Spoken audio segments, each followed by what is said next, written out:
What's good, everybody? This is your girl Bella J. I want to show you my dessert. I am at Black Forest, Brooklyn. I took the day off. I had to have some work done at the bank. I had to really handle my business. But if you want to hear what happened, I want you to stay tuned. Right now, I'm out and about. I'll be back home soon.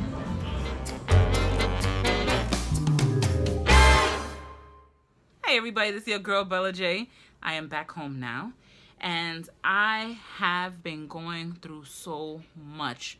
And it's not a lot. And I really had a headache again today over the whole thing. So, you really want to know what happened, right? I'm going to share it with you. Basically, my account got flagged for fraudulent transactions, and I had to freeze my account last night. I had to stop everything, and this morning I had to go to my bank, and I had to get a new card with the chip on it. Finally, my credit union got down with the chip, reset my password, and really put in a claims because my account is pending $139.10 in transactions. 4 transactions which posted to my account because of course I have money available, but I did not make between the hours of 11 a.m. and 4 p.m. I was at work. The last thing I was doing was shopping, and usually whenever I make a purchase during that time is usually at Auburn Payne, which is across the street from my job, or at lunchtime I'll go to Cafe Delicious, which is up the block. So if they monitor my transactions and really look at how I roll and how I function, then you can see they're definitely fraudulent. What made matters worse is that the person or persons decided to attempt 2 more transactions were declined.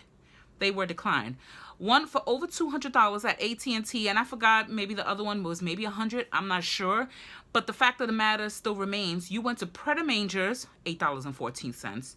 You went to AT&T, $29.12. You went to Gap, and that was $48 and change, and the other one was $53 or $58 and change. Nevertheless, a total of $139.10 is pending to be paid to stores that I never went to. So of course I filed the claims. They are going to be investigating it, and the money will be returned to my account. That doesn't help matters.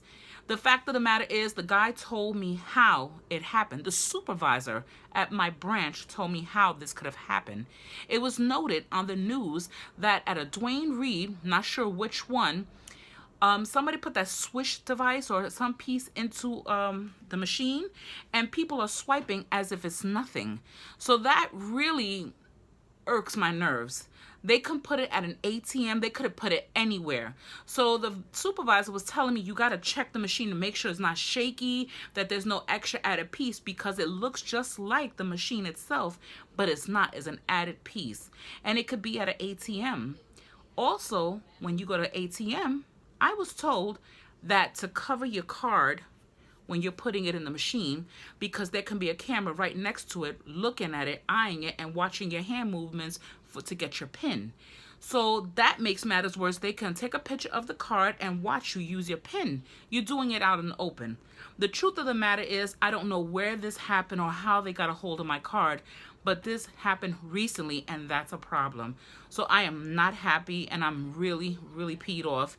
And it gave me a really bad headache. I went to bed with so much uncertainty. And when I went to the bank today, well, credit union, I got an even more bigger headache. So I went to go visit my daughter's girlfriend at her job, and I enjoyed some grapefruit beer, Schaffelhofer. And I didn't drink the pills to afterwards because I still felt the headache lingering. Like an hour and a half later, it was sitting in my head. And it really bothered me. And I'm going to tell you why.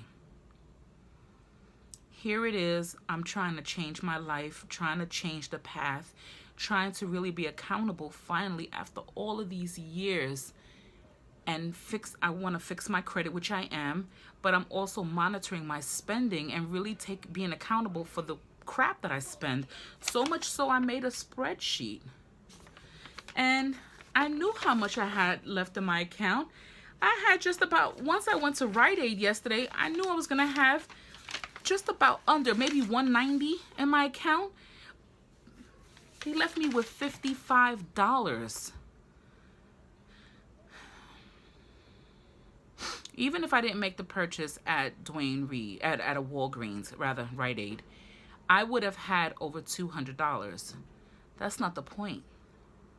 Someone literally violated me and took the money, and here I am trying to work on raising my credit score, eliminating the $1,566 I owe in debt, as well as saving some money, monitoring my spending, and really taking hold and really stop the frivolous spending.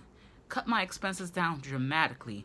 Here I am attempting to do everything, and I get sideswiped by some jerk who definitely got a hold of my card, which I had all day long, made a copy of it, and went on a spending spree. You know, $139.10 may not seem a lot to somebody who has plenty of money. It's still money. It's my money. And I wasn't shopping. I mean, I have my credit card to do that. I wasn't shopping. So why would you do that to me? And I'm just a faceless individual with an account. And these scammers don't care. So my message, part of this, is to please be careful.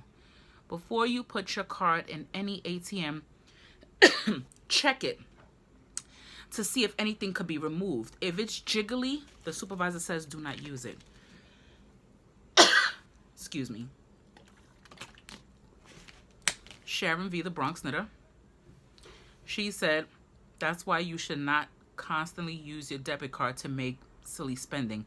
$5 here, $7 there, $12 here. Don't do it to yourself.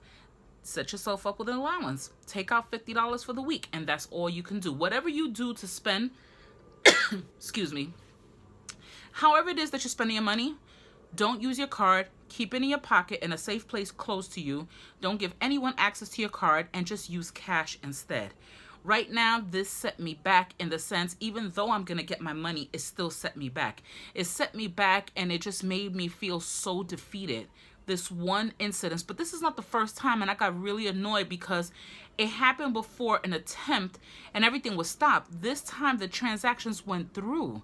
So they couldn't have used the PIN. They used it as credit card, and a lot of stores are now just accepting, let you swipe your card as if it's nothing and sign. And you can sign some crappy name. I don't sign that way. You can read my name. So I just feel like once everything goes open and investigative, I want to know exactly what stores they were done at, which locations, and I want to see the signatures. I do.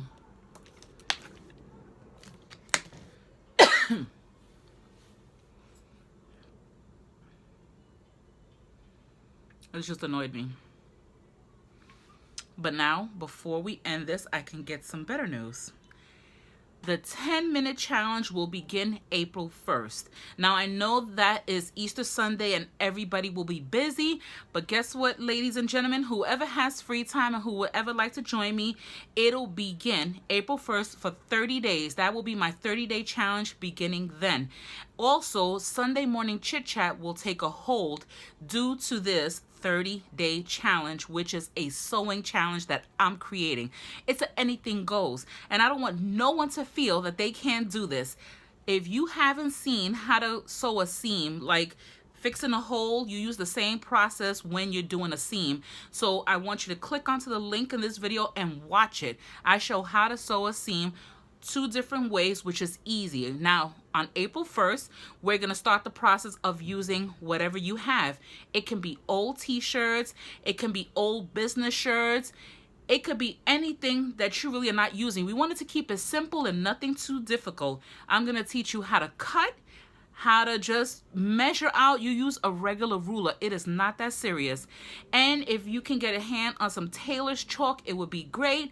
If all you have is some white eyeliner, you can attempt that. Or you can use a light pale pen and use it on the reverse side to make the marks. Understand that it might stick, the ink might be permanent, but this is a practice session for whoever who wants to learn.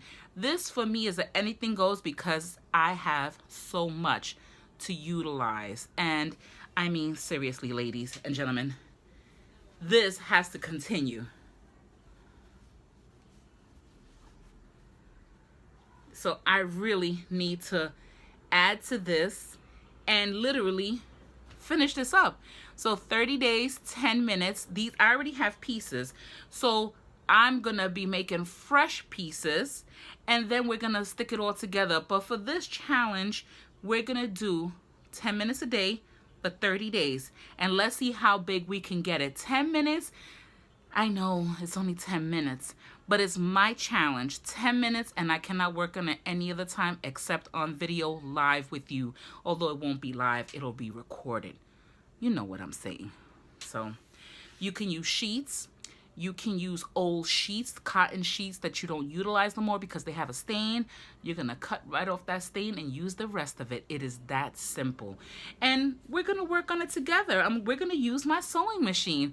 So I believe I'm going to use the old one, which is better because I'm still reviewing. I mean, I can use the new sewing machine without a problem, which is okay, either or.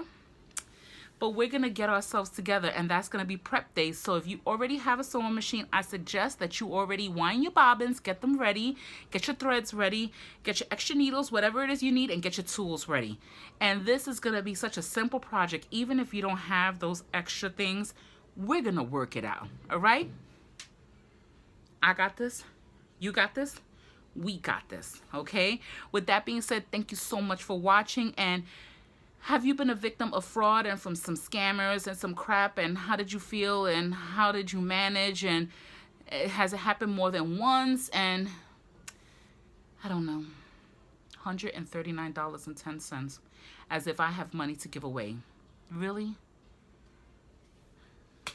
You know, it's unbelievable right now. I'm just like, does it look like I have money to give away? I'm clearing up my credit. I want to get a co-op. I would love a home, but a home would not be here in New York. Affordability is down south. The truth of the matter is, I want to save money. I'm finally at that point in my life where I was examining this and learning what was major of importance and what wasn't. And what wasn't was the frivolous spending. And I want to cut it in half. And then I want to cut it from 3/4 to a half to a quarter to just, that's it. I want only 1/4 of it spent. The rest has to go into savings. That's my whole thing, to have a little nest egg. Whenever I want to do something, I don't want to say I can't do it. I can actually make the choice and say, do I or don't I? And when I say no, I'm good. I don't want to say no because I don't have the funds. I want to say no because I thought about it. I was like, I don't feel like spending that money. There you go. With that being said, many blessings to you all. And I hope you have an awesome, awesome, awesome day. And right now, I'm going to show the pictures of what I ate at the restaurant. I can't think of the name of it. I said it in the beginning, so I can't remember it now. But watch these slides, these few pictures, and you'll see what I ate and what I drink. Later.